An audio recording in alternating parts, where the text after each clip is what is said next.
the 2025 NFL Draft as we have seen them through the first 5 weeks of the season. Currently, as we're recording, Jackson Dart has looked really, really good against the Eagles, but he doesn't fall within this top 10. We'll get to some more of the picks further down in other shows. But Andrew, we were kind of looking at it pre-show, and nobody really stands out in a majorly good way, I guess, if you will, a positive way from the top 10. But we'll get into some of the grading, and I think it's going to be a lot of fun. I'm looking forward to it, much more forward than last week when I had to do the show alone. Talking for 38 minutes straight is easier said than done. I thought, I enjoy talking. This won't be too bad. And then halfway through the show, I'm like, man, I really wish Jeremy was here.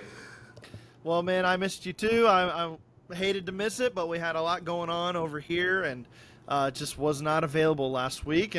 But thanks for holding down the fort for us, and we're back together. Back together Thursday, if you will, and ready for a Friday morning show. As always, you can find this podcast wherever you get your podcasts, on Apple, Spotify. I think we're on Amazon. I mean, wherever you get your podcast, you can find this show and everything from Fans First Sports Network.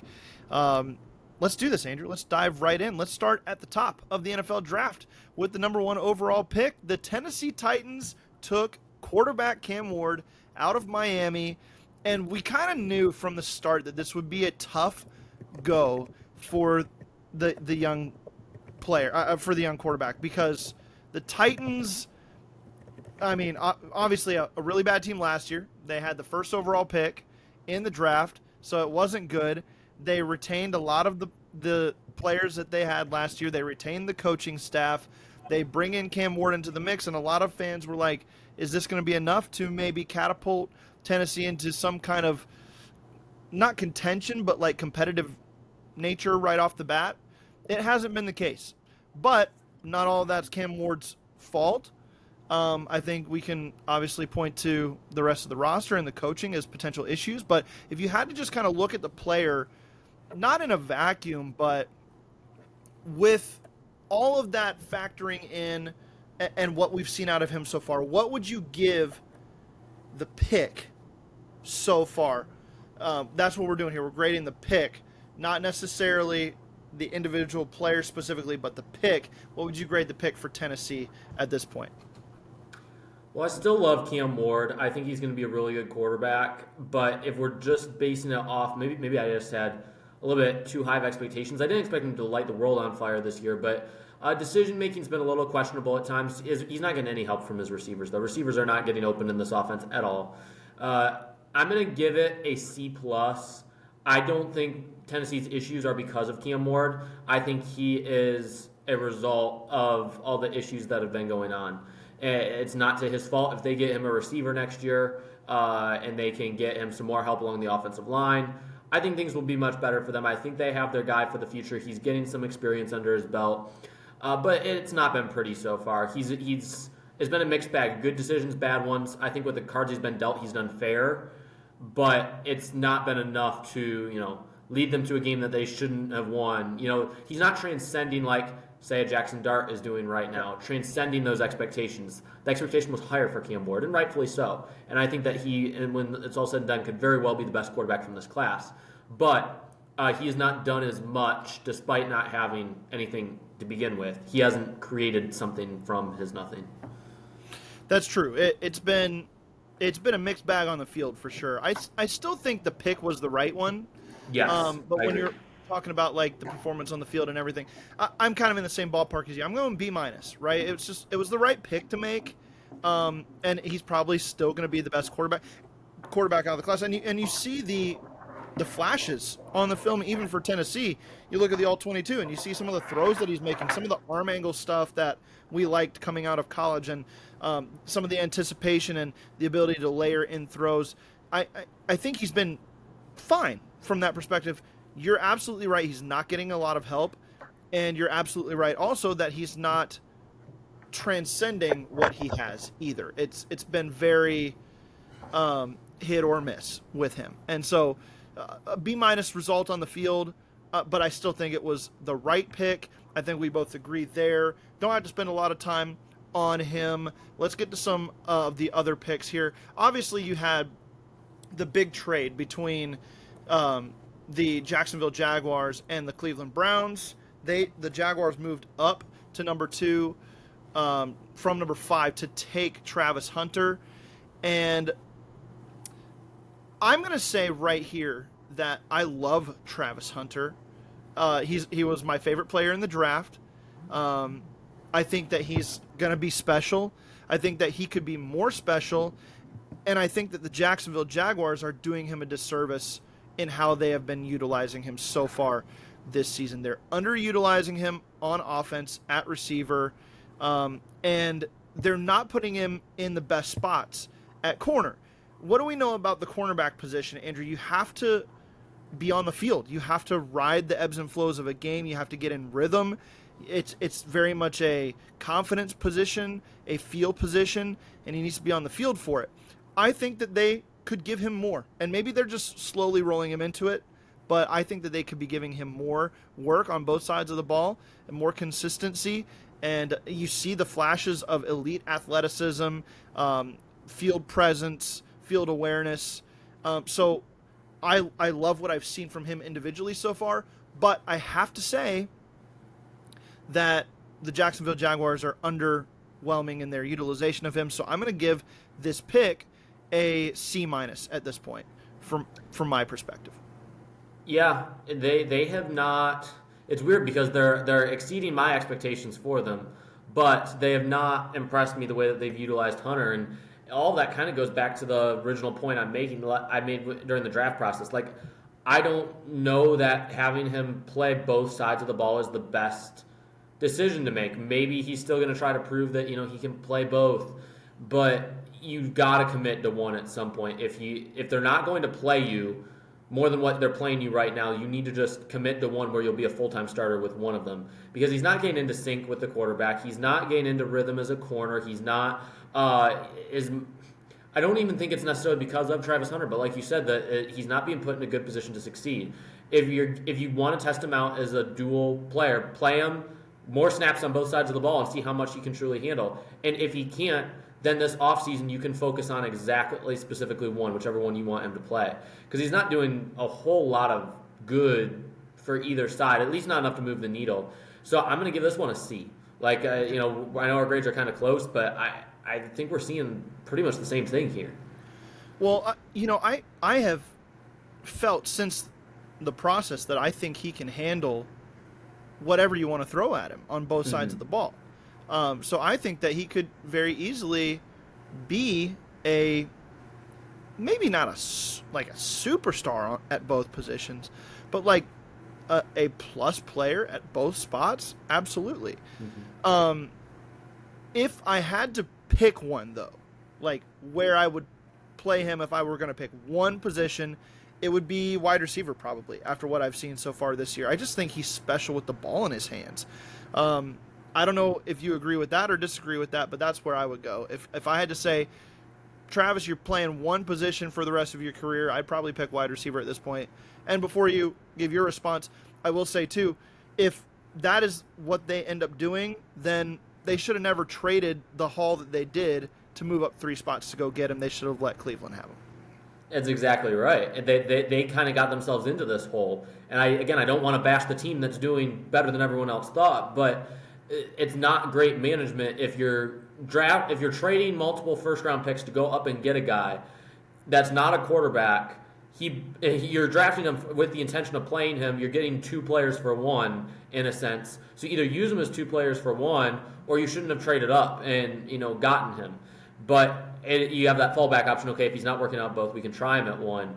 I think corner is the better fit for him personally. I know that we kind of disagreed on that during the draft process a little bit, but I think he can succeed at either one. I agree with you. He's special with the ball in his hands. He's got great shiftiness in the open field. He's explosive. And I think he'd be fine at either one. I think he plays a very similar style to Justin Jefferson at wide receiver. I'm not saying he would be to that level, but I think he's got that type of potential. I just think that he is his abilities that he already has at corner, he's so much more mature for having to just learned that position, or is a little bit newer to that position. I see even higher upside there. I think he has a chance to be an elite a truly elite corner. Whereas at wide receiver, even though he plays to the level of Jefferson, I don't know if I see him being, the best in the league. Whereas at corner, I think he could take the world by storm. Yeah, I definitely see that. I think just again his feel for space and the natural instincts on the field makes a lot of sense there. That's why I think don't pick one or the other. Play them at both and do it more. So Jacksonville, get your act together, man. Make it worth the pick. And again, you're right. They're exceeding expectations, as a team. But I think they need to give Hunter more run as things stand here today. All right, let's go to the number 3 overall pick. We're watching him play right now on Thursday Night Football. And by the way, as we're recording this, the Giants picked off a pass and returned it to the 25-yard line, and they got a pass interference call against the Eagles to get them on the 1, and then Cam Skattebo gets in for his second touchdown of the day. So the Giants are up 34-17 on the Eagles right now in the middle of the fourth quarter. Unbelievable. Abdul Carter has been playing well on the defensive side for the Giants. Obviously, the headliner's going to be Jackson Dart, but we're talking about the top 10 picks here. What do you think of Abdul Carter so far? What grade would you give that pick for so far through the season? It's this one's a little bit trickier than some, but I'm going to give it a B, just because he's still. I was expecting him to be a little bit more polished as the finisher. He's generating some pressure, but we're not seeing the huge numbers yet, and maybe again unrealistic expectations on my part.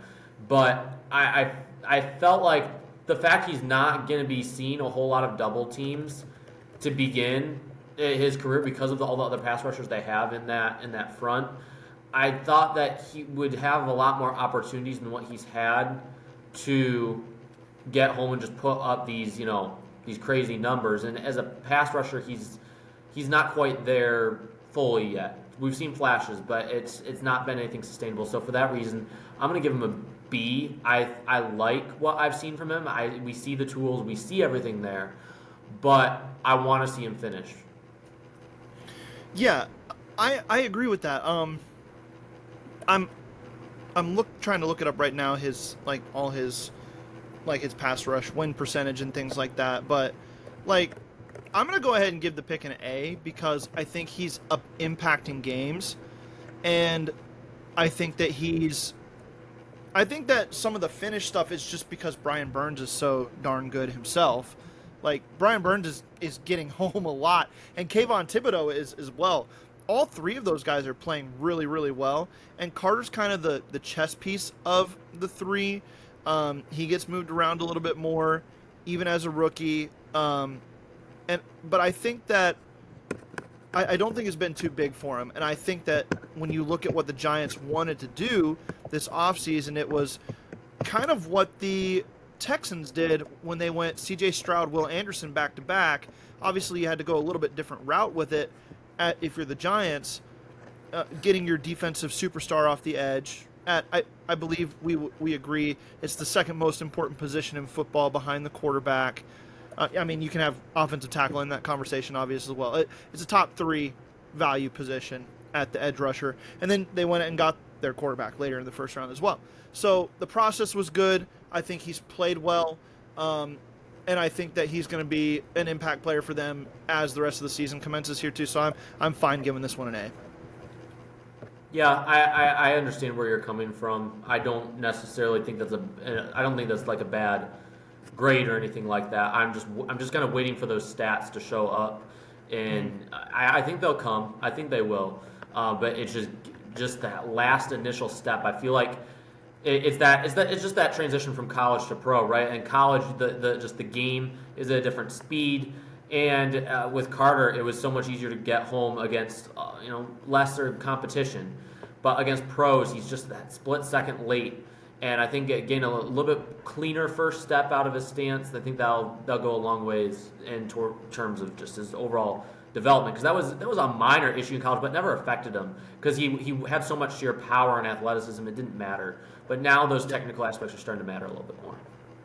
He ranks 19th out of 104 qualified edge rushers with a 14.79% pressure percentage. And that's not everything. Good. Obviously, you need to get home and make plays on the quarterback, but he's playing like a top 20 pass rusher, which pretty solid for a rookie, and he's going to just get better, to your point there. So, all right, let's move on. We'll do a couple more before we go to the break. Will Campbell, the 4th overall pick for the New England Patriots. It's been up and down for Campbell. He does some things really well. You do see the disadvantages from length, lack of length, I guess I should say, when you watch the tape. But if he gets like his body into you and his hands inside on the pads, it's over. He's very good technically.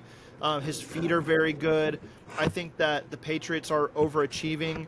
Drake May is overachieving from what you would expect with the type of talent around him. And I think a lot of that's because the Patriots' offensive line has been pretty good, and Will Campbell's been a part of that. So I'm going to say this is just a solid B pick here.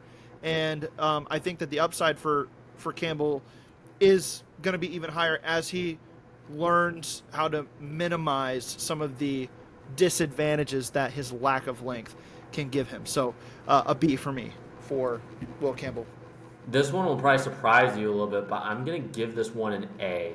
Nice. Okay. And the reason being, this also comes from the perspective of someone who is not as high on Will Campbell coming out. I did not believe in his ability as a left tackle. And if you're drafting an offensive lineman that high, unless it's Quentin Nelson type talent, you're playing him at tackle. And he's proven to me he can actually do it in the NFL. Yeah. And that I did not buy it for the longest time. I believe it now. Not just as a pass blocker, but as a run blocker. I mean, even in the game Sunday night against Buffalo, I mean, he drives defenders. He's got that good pad level. He's good with his feet, and I mean, I almost think he looks better than what I saw from him in college. Like it's weird, but I think he's one of the biggest winners so far of this year, just because of. I know that not every snap's been perfect, but man, he is compared to where New England was at on that offensive line last year, specifically on the left side. It's a night and day difference, and what's changed is entirely Will Campbell. I've got to give this one an A just because I thought he would be good, but more as an interior guy. But he has proven to me he can play at left tackle, and not just play left tackle. He can be a very, very good left tackle. He has convinced me wrong over the first few weeks. Yeah, and I think the only difference in our grade might be the fact that I think I was a little bit higher on him coming out of college. Sure. So the expectation was there for me a little bit, but yeah, I totally he's been great. Like I said, there's some moments where you see some of the disadvantages, but for the most part, he's just been really solid. And that gets us to Mason Graham, the 5th overall pick. The Cleveland Browns obviously traded out of number 2 down to number 5. They got the first round pick for next year. If we're including that in this portion of the grade system, I guess you probably give this an A because Mason Graham's been good.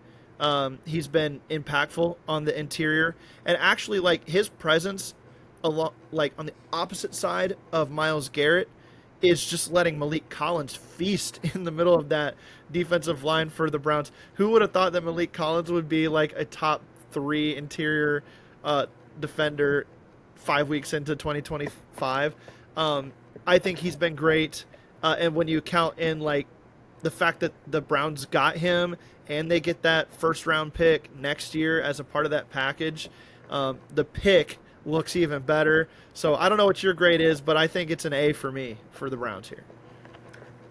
Yeah, when you put in the package of what they got, I mean, Mason Graham, you could argue, even though, again, it's the same thing with Abdul Carter. You know, he's not finishing yet. But coming from an interior pass rusher, the level that he's given as a run blocker specifically, he's been very good as a run defender this year.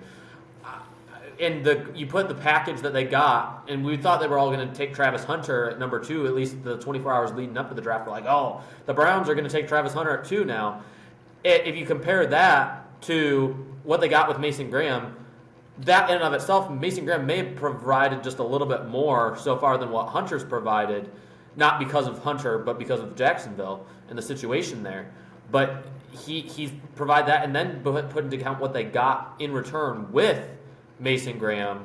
I've got to give this one an A. If we're just putting Graham alone, the pick itself, pretending there was no trade up, no trade down, anything like that, it would probably be B minus more level. But that compensation they got with Campbell was great, and the fact that he's given just as much a return as the guy they probably would have taken if they were at 2, I've got to give this one an A for that reason. I like it. All right, we're going to take a quick break, and when we come back, we'll go 6 through 10 on our grades from the top 10 of the 2025 draft class. The Giants just recovered another fumble here. They're up 34 to 17, and they've got the ball back. This is insane for Eagles fans. But we're going to go to break here. By the time you're listening to this is all over, so old news. But anyway, we'll be right back here after a short break on the Draft Dynasty Podcast.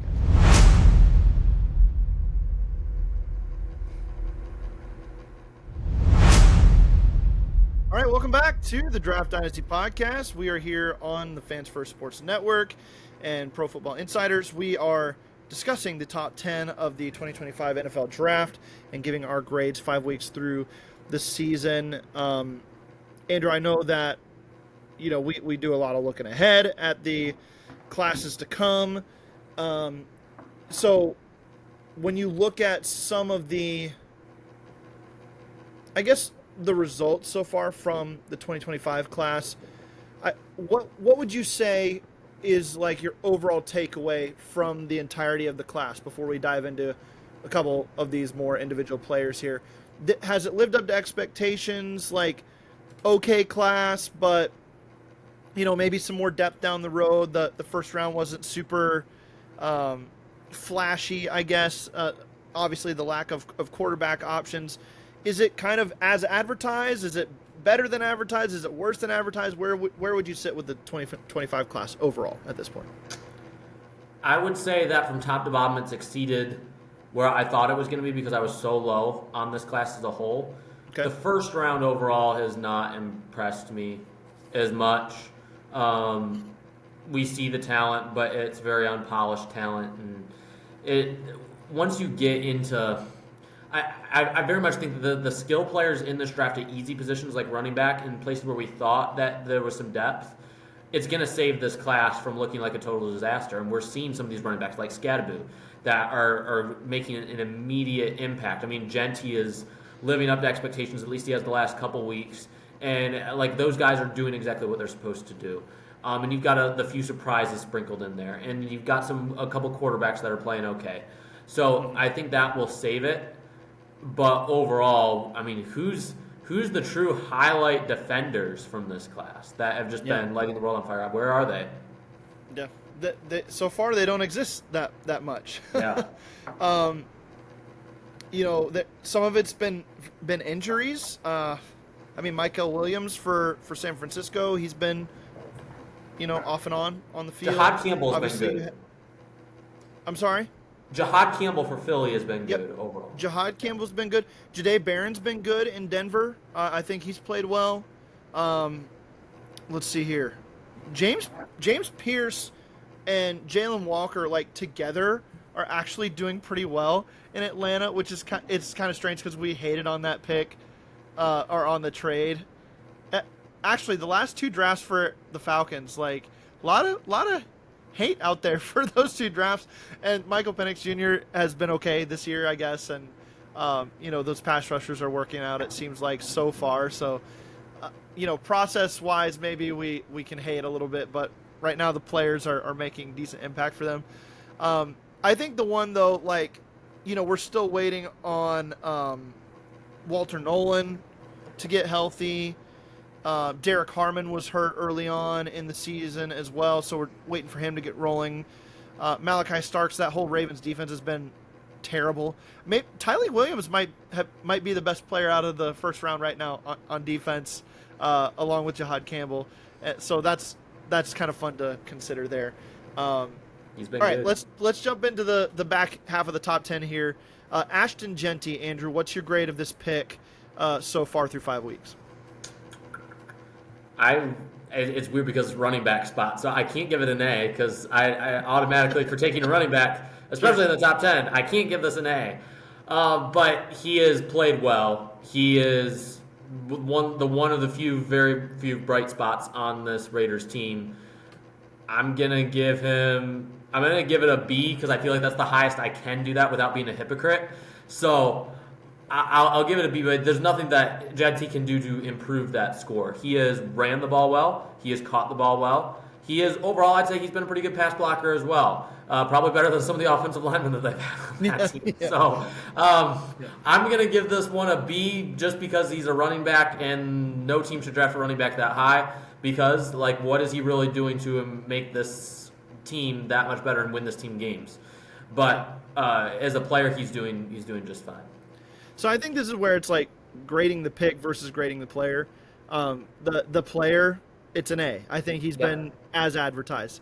But the pick, to me, it's like, I mean, there's these offensive linemen that went just after your pick that have been playing all right. You had a couple pass rushers go. You had some defensive linemen go. There are a couple wide receivers further down the list that maybe you could have added to this room that are playing pretty well, like Emeka Egbuka specifically. And at the time, that would have been high for him, obviously. This is 6th overall. But when you look at, like, where the Raiders are, what they look like at this point, I think you have to give this, like, a C- for the pick. I mean, it's just – the pick was made under the impression that Ashton Genty would take the weak parts of what your team is and kind of hide them a little bit because he can do so much by himself.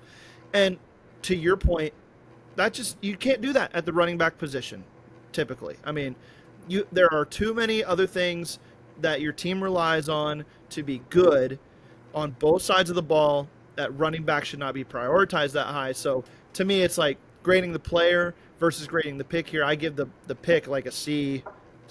I don't know what I said. C minus, maybe C plus. I don't know. It's in that C range. And but the player, I'm all in on Ashton Genty. If he was taken like where Omarion Hampton was taken, I'd be totally fine with that from like a pick strategy perspective, if you will. Yeah. Okay. All right. So number 7, you had Armand Membu to the Jets. The Jets are a dumpster fire, but Membu's been pretty good.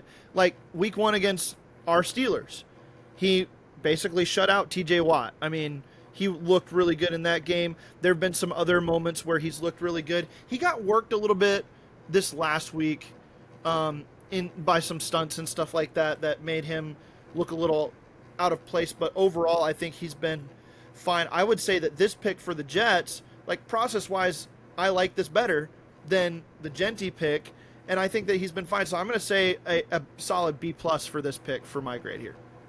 Yeah, I'm going to give it an A-. I liked him coming out. I still like him. I think he had 3 penalties this past week as well. Yes. So it hasn't been the cleanest so far. But overall, I think coming into this game, I mean, you mentioned the Steelers game. He's faced some really good edge rushers this year, and he's done a great job with Mason Taylor's helped out on some chip blocks. I'll give that. But it's not every down. There are a lot of plays where he is one-on-one-ing these guys, and 9 times out of 10, he's winning it. Yeah. So I think there's a lot to look forward to with the Jets. I know that not a whole lot has been positive, but the 2 things that have been are the things we said would be Justin Fields and Armand Membu, and they're living up to the billing. Justin Fields running behind Armand Membu has been fun. It's been special. Breece Hall too. Like if we're not talking about rookies, and when he doesn't fumble. Yeah, when he doesn't fumble. Exactly. All right, let's move on to Ted McMillan, one of my favorite picks in the first round. I thought ended up going higher than I thought he was going to, is what I'm trying to say here. But the Panthers, like, they needed somebody who could be like a wide receiver 1, and like the production's been uneven. I think he's averaging 7 catches and 70 yards a game, and to me that speaks more to just the Panthers and Bryce Young struggling than anything. He's been one of the lone bright spots on the offense consistently. I've got to give this pick an A. I think that he's been really good for them, and I think that he will continue to get better. I don't know if Bryce Young is the answer there, though, so there's so many more questions here, but the pick being what to me is a high-value position and a fairly consensus top player at the position going in the back half of the top 10. I'm fine with that. I think the process was good. I think the player's good. So I'm going to go, I guess I'll go A- here because the production's not quite as earth shattering as you would want it to be from a top 10 receiver. Yeah, I would have liked to have seen him get a little bit more in the depth of the red zone play. I was expecting him to be more utilized down there. But I think that's more of a usage issue than it is a McMillan issue. Separation still hasn't been great. I'm going to give it a B. I think that at the draft time, I did not grade it this high. I would have given it probably a C. I don't remember what my exact grade was, but that's probably where I would have been at on it.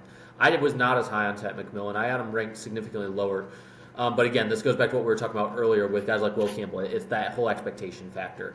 The downside to this is one of the guys that a lot of people mock to Carolina, Tyler Warren.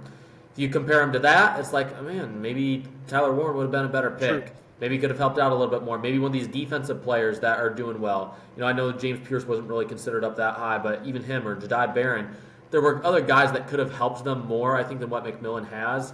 But I think you're seeing enough from McMillan to where, he's on pace at least to get close to 1,000 yards, if not surpass 1,000 yards his rookie season. That's not terrible. And, there's still a lot of room for growth in this offense. So as Bryce Young continues to improve, which overall I'd say Young has improved again this year a little bit. So hopefully they grow together and we see more coming, in the next couple of years. I don't think we were expecting McMillan to light the world on fire in year one. He was still pretty raw, but there's definitely tools there. Yeah, he's got 24 catches for 351 yards through 5 games. So, he's well on track for 1,000 yards and 80 plus catches. He's fine, and the Panthers need more than that, but they need a lot more than that, right? And they weren't going to get it all in this draft. So, especially not knowing at the quarterback spot. All right, this next pick's going to be my lowest graded one. Kelvin Banks for the New Orleans Saints. The Saints are bad. Kelvin Banks has been bad. There were a lot of traits with him, but I think you and I both felt that the traits were probably some of the best in the class, but I know you were a little bit higher on him than I was. What do you think so far of Kelvin Banks? I'm probably going to say a C- because I just think it's been a rough go for him over there in New Orleans, and the Saints themselves. I guess I don't know what other pick would have been better at this spot necessarily. Don't put me on the spot for that, but it just hasn't worked out so far. Kelvin Banks Jr. is 42nd among qualified offensive tackles in pass blocking win rate. So he's not a top tackle in the league. He's not playing at a tackle 1 level for his team, and that's a problem when you spent a first-round pick on him and you needed him to be better than that. This is where I'm actually going to really disagree on one. Okay. I'm going to give this one an A-. All right. It's not been perfect, and he hasn't been enough to transcend the woes they've had in terms of run blocking. I don't think that's necessarily to his fault, though. One, Alvin Kamara's definitely lost a step. He's not the runner he once was. Kendre Miller's shown some flashes, but really I'm not a believer in him either. What I will say, though, is along with Talisa Fuaga, so he was the tackle I was high on last year, so they're bookend tackles. This past week against the Giants, we were just talking about all the different pass rushers they had. Abdul Carter, Kayvon Thibodeau. Everyone that they've got there. Burns. They both played 66 offensive snaps. I think it was every offensive snap. The first game they both played every offensive snap. And combined, they only allowed 1 pressure in the game against that. I thought that he played really well this past week. Of course, the Saints end up, that was a big game for them. I think that this week's going to be interesting because you've got New England going against New Orleans. You've got Campbell coming home. Yeah. To New Orleans, he's going to have a lot of fans in the stands. And then Banks is a guy that, a lot of people thought New England had some interest in during the draft process. Wherever they did, if they moved up and down the board, he could have been in play for them. So it's going to be an interesting game to watch the tackles. But I think that Banks overall, he's played well. I don't think the run blocking issues have been his fault. He hasn't been, a people eater or anything on that side, but his pass protection I thought has been very good, amongst one of the best amongst the rookies, at least in this class in terms of consistency, and I think that's a big reason Spencer Rattler's shown a little bit of improvement from last year. All right. I mean, yeah, I guess for me it's like maybe the expectations for me were a little bit higher because of where he ended up going. I don't know. It's a hard one, I guess, for me to quantify too directly, but it just weeks 2 and 3 were rough for him specifically when you look at the charting, but and maybe I'm putting a little bit too much stock into some of the advanced metrics here because they're not giving up a bunch of sacks on that offensive line, but they're also not getting a lot of push either, and I think Banks has struggled in that area. So, but yeah, I hear your argument for it, and I think that he'll get better. I really do. I think he's going to be one of those guys that ends up being better, but at this point, I'm just like, I'm not out on him, but I'm very much underwhelmed, I guess, at this point. So, yeah. All right, and then to round out the top 10 here, your Michigan boy, Colston Loveland, going to the Chicago Bears. He's got 3 catches on the season for 43 yards. He's been injured, right, and not on the field a lot. But I guess, like, how do we feel about the pick so far? A top 10 pick on a tight end, all that talk about the running backs like we discussed earlier and position value. How do we feel about the pick here of Colston Loveland? Incomplete, can I say? Sure. Yeah, that's fine. I would almost have to go with that just because we haven't seen enough. The 3 catches he's had, I think, have been fantastic. He's separated. He's running away from linebackers. I mean, we see how explosive he is. It's such a small sample size. We haven't seen much else other than that. So it's really hard to grade. I don't think it's a bad pick. I think the Bears, it makes it hard because Tyler Warren's having such a good year. If he wasn't doing a whole lot, it wouldn't be quite as bad. But it's so easy to look over the fence and look at what you could have. I think that Colston Loveland will be fine, though. I really don't think that anything that he's dealing with right now is, anything that's going to cause any long-term issues for him. I think as long as he stays healthy, he's going to be very good. Incomplete is absolutely the grade for this. I mean, it's hard to say anything else because he's played in 3 games, but he missed, most of that third one with the injury, and he just hasn't been on the field really. Once he gets on the field, and I think we saw it in preseason, like the way he eats space over the middle of the field is special, and he's going to be a guy that when he comes back healthy could make this Bears team even more dangerous as a passing unit, and they've been pretty good so far to start the year.